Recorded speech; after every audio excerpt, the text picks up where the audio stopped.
You guys, welcome back to the channel. So we're gonna do something a little bit different. This is a Ford Flex that I have picked up. Every now and then I buy a car and I'll find a good cheap deal on one. I'll buy it to fix it and resell it. This thing's got 153,000 miles on it.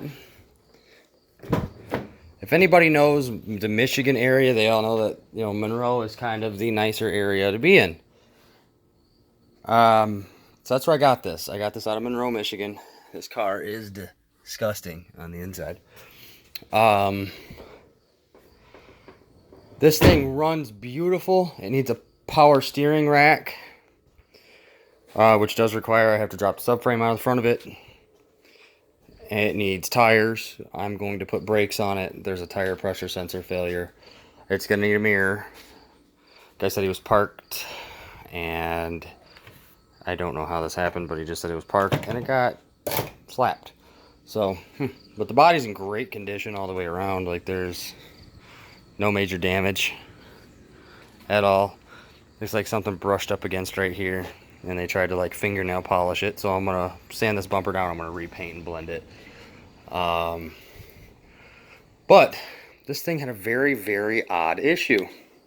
While driving, you give it the slightest bit of torque or the slightest bit of brake, it would shoot you into the next lane. Well, check this out.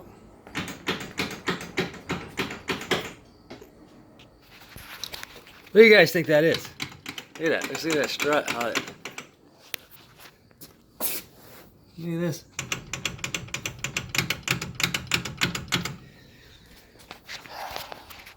Seriously, people. Guy said he took it to a shop and they told him it needed a tie rod end. Seriously? A shop told you you need a tie rod end for that noise? You gotta be kidding me. That's you're gonna get killed driving this noise. That's not a tie rod end. That's the damn bolt that bolts the lower control arm into the frame. I've yet to investigate it and see what it is, why it's loose, whether it just backed out, maybe the threads are stripped, whatever. But since I've already got to drop the subframe out of this thing, I might as well inspect it. And if it needs it one because the bolt is snapped off and broke, or if the threads are stripped out, well, hey, I've already got to put a rack and pinion in it, so a subframe's like another $100. This thing, beautiful vehicle. I love the white. Of course, white vehicles got bugs and stuff, and white's hard to keep clean. This headlight's a little faded. That'll get wet sanded and buffed out. A new mirror is $100. It's leather interior. It's fully loaded minus navigation and moonroof and heated seats. I mean, it's a very, very nice SUV. Third row too. So, it came with some free tools. This is something that my wife and I were actually considering keeping, depending on how nice it comes out.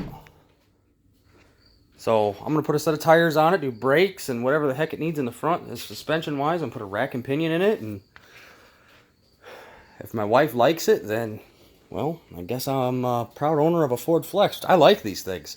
I used to hate them. I love them. I love them now. I've owned 2 of them already. And you take care of them, you maintain them, man, they are excellent. Excellent.